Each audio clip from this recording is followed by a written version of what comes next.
मुलाकात की मुतलिक बात तेरी शुक्रगुजारी करके तुझसे विनत करते हैं कि तेरे लोग तेरे कलाम के वसीला आज बड़ी तकवीत पाए। खुदावंद तेरे लोग जो तेरे बेटे यीशु मसीह पर ईमान रखते और खुदावंद तरक्की कर रहे हैं, ये तुझ में तेरे कलाम की कुव्वत और कुदरत लेकर और आगे बढ़ते जाएं। खुदावंद ताकि ये सब लोग तेरे बेटे यीशु मसीह के आने के लिए मुकम्मल तौर पर तैयार हो जाएं, ताकि उसके तख्ते अदालत के सामने जब पेश किए जाएं तो इनमें से हर एक बेऐब और बेदाग निकले यीशु मसीह के वसीला से। आमीन, हालेलुया। सुबह उसके वसीला से हम सीख रहे हैं बरकत की बहाली से पहले खुदा तलाफी का मुतालबा करता है। बरकत की बहाली से पहले खुदा तलाफी का मुतालबा करता है। और मैं दुआ करता हूं कि आप वो ईमानदार बने जो अपनी तलाफी करके खुदा के लायक ठहरे यीशु मसीह के वसीला से। हालेलुया। सो हमने इसका पहला पॉइंट ऑलरेडी सीख लिया था कि जब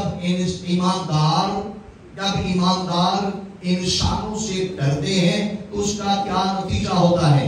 यदि ईमानदार की जिंदगी में इंसानों के खौफ के नताइज, तो हमने अपनी बड़ी तफसील के साथ ये सुना था। आप जानते हैं कि खौफ जो अब्राहम की जिंदगी में आया एक गलत फहमी की बिना पर, वो खौफ उसे झूठ बोलने की तरफ ले गया।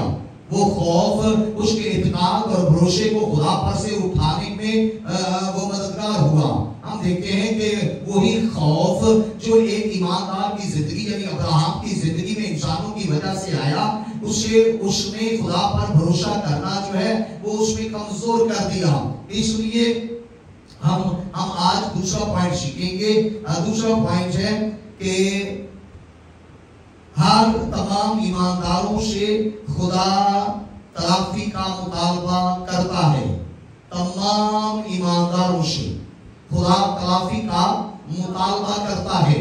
आप और मैं, हम सब जितने भी खुदा यीशु मसीह पर ईमान रखने वाले लोग हैं, खुदा हर एक से इस तलाफी का मुतालबा करता है। इसका मतलब क्या है? देखिए मेरे साथ जिनके पास बाइबल्स हैं, पैदाइश की किताब उसका 20वां बाब और 7वीं आयत में लिखा है, अब तू उस मर्द की बीवी को वापस कर दे क्योंकि वो नबी है और वो तेरे लिए दुआ करेगा और तू जीता रहेगा। पर अगर तू उसे वापस ना करे तो जान ले कि तू भी और जितने तेरे हैं सब जरूर हलाक होंगे। यानी आप देखते हैं कि खुदा ने अबीमेलेक बादशाह से ये डिमांड की, ये मुतालबा किया कि तूने चूंकि अब्राहम की बीवी को लिया है, अब्राहम की बीवी को वापस कर। सिर्फ माफी मांगना काफी नहीं है, सिर्फ तौबा करना काफी नहीं है, बल्कि तौबा मुकम्मल ही तब होती है जब कोई अपनी तलाफी के प्रोसेस से गुजरता है। इसलिए खुदा ने अबीमेलेक बादशाह से कहा, चूंकि तूने अब्राहम की बीवी को लिया है, उसकी बीवी उसे वापस कर। तो क्या होगा? आपने गौर से अगर सुना है तो यहाँ मैंने आपके लिए पढ़ा था, अब तू उस मर्द की बीवी को वापस कर दे क्योंकि वो नबी है और वो तेरे लिए दुआ करेगा और तू जीता रहेगा। पर अगर तू उसे वापस ना करे तो जान ले कि तू भी और जितने तेरे हैं सब जरूर हलाक होंगे। ये तलाफी की डिमांड खुदा ने की है, ये किसी इंसान की तरफ से नहीं है। इसलिए याद रखिए, कोई इसका मतलब क्या है कि जो चीज आपने किसी की ली है, तलाफी का मतलब है कि जो उसका असली मालिक है उसे आप वापस लौटाएं। ये खुदावंद डिमांड करता है। खुदा ने ये पुराने अहदनामा में यानी शरीयत में भी डिमांड की, लेकिन याद रखिए आज नए अहदनामा में भी खुदा का यही मुतालबा है, ताकि हम उसे खुदा के इस कानून खुदा के इस कलाम पर अमल करें और बरकत पाएंगे।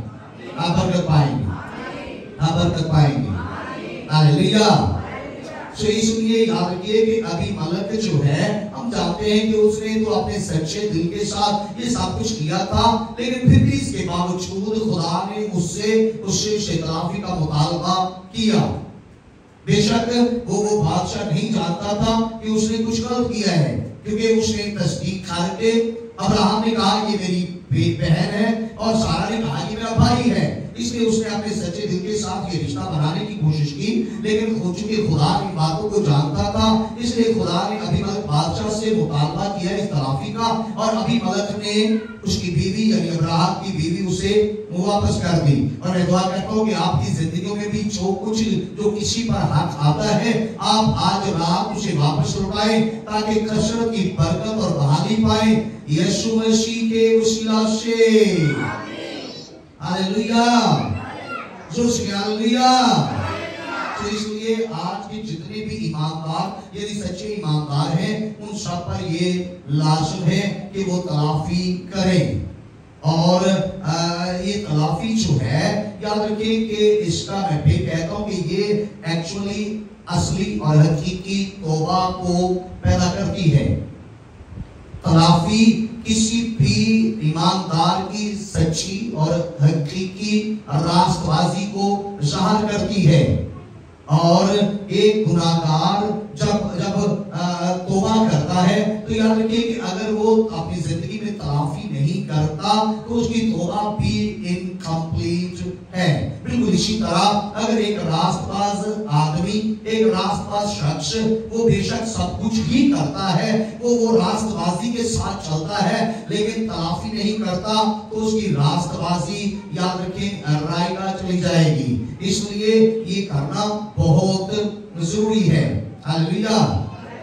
इसलिए क्योंकि खुदा ने हर जमाने में हर एक निशान से, और आप जानते हैं कि हमारी जिंदगी के हर शोबे में खुदा तलाफी का मुतालबा करता है। मैं चंद एक जिंदगी के मामलात को आपके सामने रखूंगा। जैसे मिसाल के तौर पर नंबर 1, अगर कोई मर्द है और उसने शादी की है, तो याद रखिए कि जो उसने शादी पहले खुदा की मर्जी, खुदा के प्लान से की है, वही उसकी जो असल बीवी है वही है।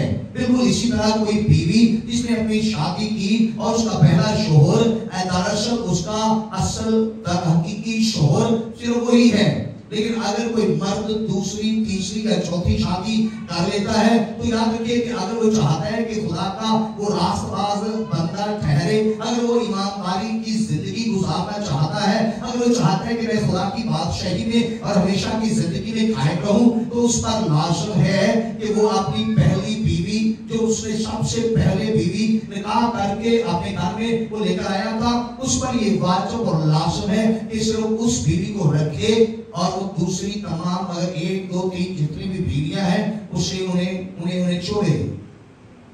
बिल्कुल इसी तरह किसी औरत पर भी, क्योंकि खुदा ने खुदा ने जो बनाया, खुदा का जो निज़ाम है, खुदा का जो कानून है, वो एक बीवी और एक शोहर है। और हर बीवी और हर शोहर पर उसका पहला शोहर, पहली बीवी ही वो बशर्ते कि उसकी बीवी जो पहली है वो जिंदा हो। अगर उसके जिंदा होने के बावजूद अगर वो दूसरी या तीसरी या बीवी, चौथी बीवी करता है, तो याद रखिए कि ये गुनाह है। और खुदा इसको, अगर कोई तौबा करना चाहता है, अगर वो खुदा की तरफ आना चाहता है, अगर वो हमेशा की जिंदगी पाना चाहता है, तो उस पर ये लाजिम है कि वो सिर्फ और सिर्फ अपनी वो जो उसके लिए हक है, यानी उसकी पहली बीवी उसे रखे और दूसरी बीवियों को छोड़े। ये बात आपको समझ आ रही है? हालेलुया। बिल्कुल इसी तरह दूसरी बात, रुपया पैसा।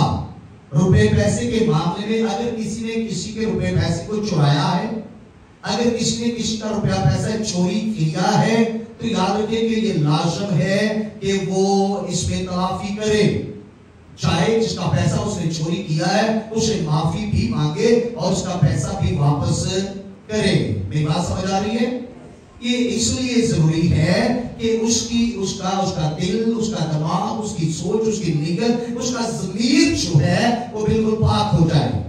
अगर याद रखिए कि वो शख्स बेशक माफी मांग लेता है, लेकिन अगर वो तलाफी के प्रोसेस में से नहीं गुजरता तो मेरी बात याद रखिएगा कि वो अपनी जिंदगी के आखिरी लम्हे तक इसका जो ईवन के अदालत के रोज के दिन तक ये परेशानी या ये कंफ्यूजन का जो साया है उसका पीछा करेगा।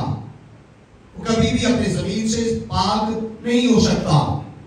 इसलिए अगर हमने से किसी ने भी किसी का रुपया पैसा चुराया है तो उस पर ये लाजिम है कि वो तलाफी के तौर पर जाए, माफी मांगे और उसका रुपया पैसा उसे वापस लुटाए।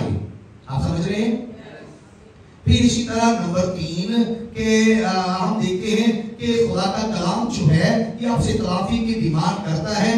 यानी किस चीज पर? अगर आपने किसी का नाहक ले लिया है, अगर आपने किसी को कर्जा दिया और उससे ज्यादा वसूला है, अगर आपने वो तमाम बिल्स जो आपको अदा करने चाहिए थे और आपने अदा नहीं किए, तो याद रखिए कि ये भी अगर आप बेशक समझने का तौबा याफ्ता हूं, लेकिन अगर आप ये सब कुछ अदा नहीं करेंगे तो आपकी तौबा मुकम्मल नहीं है। इसलिए अगर आप फर्ज करें कोई आपने घर किराए पर लिया हुआ है और आपने कई लोगों को देखा होगा कि वो रात चोरी छुपे घर छोड़कर अपना सामान बांधते हुए चले जाते हैं, लेकिन याद रखिए कि ये आप पर लाजिम है कि अगर आपने घर किराए पर लिया हुआ है तो पहले उसका वो जो उस पर बनता है, जो आप पर बनता है, वो किराया है या कुछ और आप पर बनता है, तो वो उसे अदा करें, फिर अपना सामान बांधें और फिर उस मकान को छोड़ें। क्योंकि ये खुदा का कलाम हमें सिखाता है, क्योंकि खुदा का कलाम हम पर ये डिमांड करता है कि हम तलाफी करें। हालेलुया। नंबर 4 के याद रखिए कि इस तलाफी के प्रोसेस में इस अमल में बहुत सारी और भी चीजें, जैसे आप झूठ बोल चुके हैं, आप झूठ बोल चुके हैं, आपको याद आ गया है, आपको पता चल गया है कि मैंने किसी शख्स से झूठ बोला था, तो जाए उसके पास और अपने झूठ की माफी मांगकर उसे सच्ची बात बताएं। ये भी तलाफी है।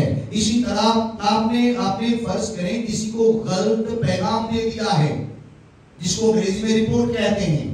आपने जाकर किसी बात किसी दूसरे के साथ शेयर की है, लेकिन आपने वो बढ़ा चढ़ाकर शायद अपनी इज्जत के लिए, अपने प्यार के लिए, अपने दोस्तों या अपने रिश्तेदारों की इज्जत को बढ़ाने के लिए आपने गलत लोगों को रिपोर्ट दी है, गलत बताया है। अगर ऐसा है तो चाहिए और माफी मांगकर अपनी रिपोर्ट को दुरुस्त कीजिए।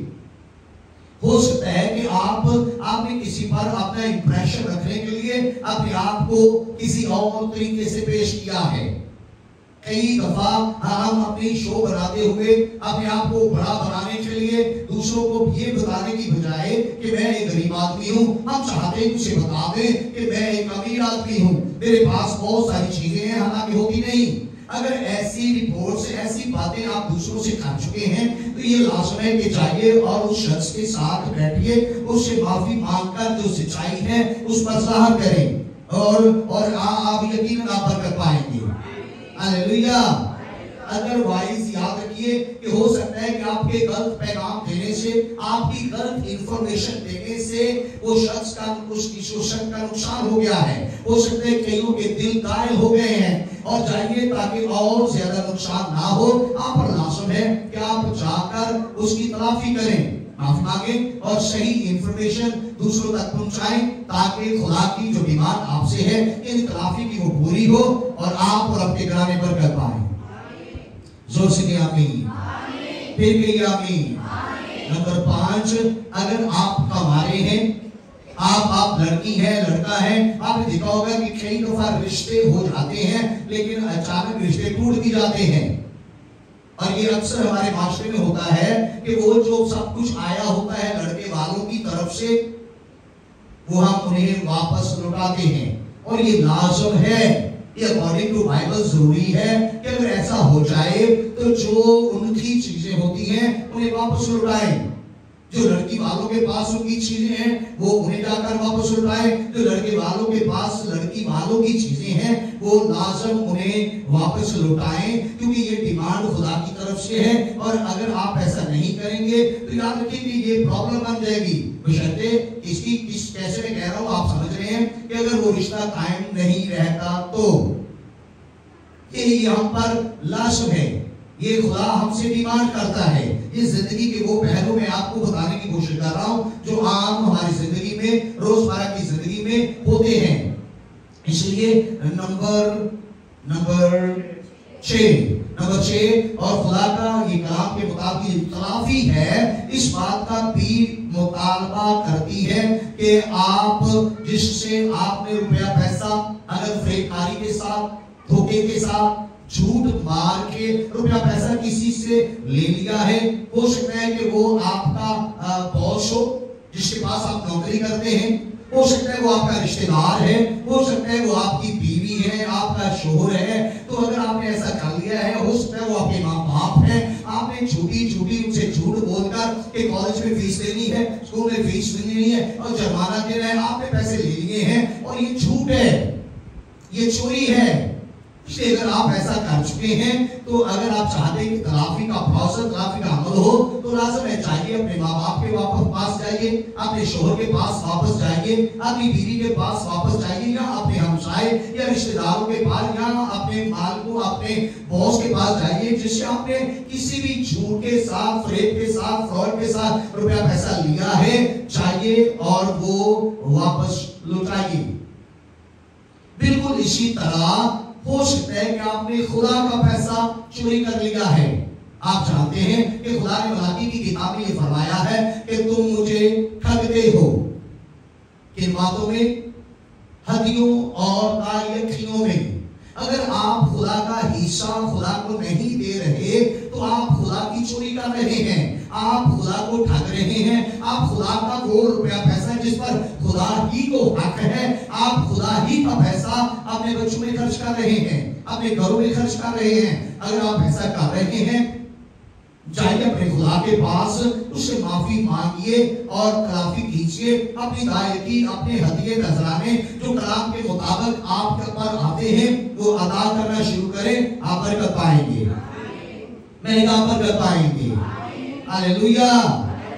इसलिए अगर और एक बात, अगर आपने प्रॉपर्टी सेल करनी थी, आपने बयाना ले लिया है और आप बयाना खा गए हैं, आप उसे वापस नहीं कर रहे, या किसी भी और तरीके से आप इस तरह का फरेब कर रहे हैं, तो ये भी आप पर दुरुस्त नहीं है।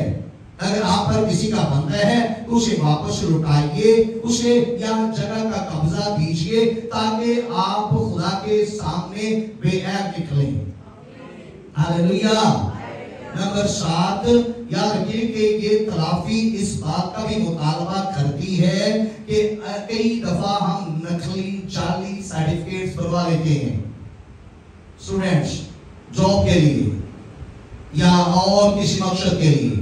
अगर आप में से किसी ने ऐसा किया है तो याद रखिए कि जिस चीज का आपने एग्जाम नहीं दिया और वो सर्टिफिकेट आपने बनवा लिया है, तो ये भी खुदा की नजर में दुरुस्त नहीं है। चाहिए वो ये बड़ा मुश्किल होता है, जिस तरह आपने सुना है कि बीवी को छोड़ना जो दूसरी बीवी है कितना मुश्किल हो जाता है, लेकिन खुदा की ये डिमांड है।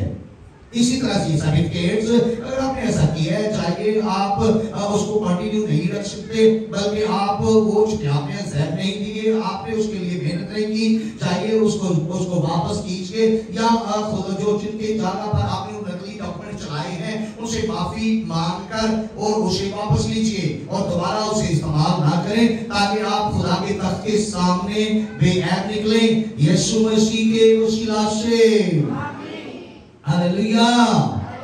और बिल्कुल इसी तरह नंबर 8, ये तलाफी इस बात की डिमांड करती है कि अगर आपने किसी को अपनी उम्र या किसी फॉर्म के अंदर आपने उम्र अपनी गलत दर्ज की है, या कई दफा हम अपना मैरिटल स्टेटस यानी कि अपनी शादीशुदा जो अज़दवाजी हैसियत है उसमें भी कभी गलत कई लोग हमारे बनकर बाहर जाने की खातर वो अपने निकाह का जिक्र नहीं करते, या कई लोग होते हमारे हैं 2 नंबर निकाहनामा बनाकर अपने आप को मैरिड तरह के डॉक्यूमेंट्स जब शो करते हैं तो याद रखिए कि ये भी खुदा की नजर में दुरुस्त नहीं है।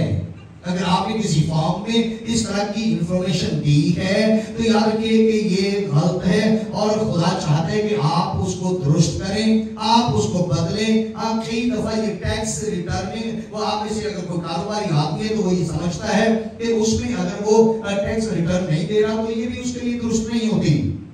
इसलिए ये सारी जिंदगी के मामला जो मैंने आपके साथ शेयर किए हैं, अगर आपकी जिंदगी में ऐसा फॉल्ट, ऐसी गलती है तो उसे दुरुस्त कीजिए ताकि अभिमलक की तरह खुदा आपको माफ करे और वो आपकी बरकत को जारी करे और आपकी तमाम नेमतों को, आसमानी बख्शिशों को आपके लिए बहाल करे यीशु मसीह के वसीला से। जोर से कहिए आमीन, हालेलुया। इसलिए कि तमाम ईमानदारों से खुदा तलाफी का मुतालबा करता है और खुदा याद रखें, अगर आप तलाफी नहीं करते तो आपके हदिये, आपके नजराने, आपकी दायकियां ये खुदा की नजर में कोई अहमियत नहीं रखती। इसलिए लाजम ये है कि हम अपने आप को दुरुस्त करें, हम अपनी रवशों को दुरुस्त करें, हम अपने रास्तों को दुरुस्त करें, हम अपनी जिंदगी को बिल्कुल रास्त बनाएं ताकि खुदा को पसंद आए यीशु मसीह के वसीला से। हालेलुया। आइए अपने कदमों पर खड़े होकर, अपने सरों को झुकाकर, अपनी आंखें बंद करके अपने अंदर सोचिए और खोज कीजिए कि मैंने किसके साथ गलत किया है। अगर मेरी अज़वाजी जिंदगी दुरुस्त नहीं है, अगर मैं अपनी बीवी के साथ दुरुस्त नहीं हूँ, अगर मैं अपने शोहर के साथ दुरुस्त नहीं हूँ, तो आज माफी मांगकर अपनी तलाफी कीजिए। अगर मैं अपने माँ बाप के साथ बिल्कुल दुरुस्त नहीं हूँ, अगर मैं अपने बच्चों यानी औलाद के साथ दुरुस्त नहीं हूँ, तो ये अच्छा माफी मांगने और तलाफी करने का वक्त है।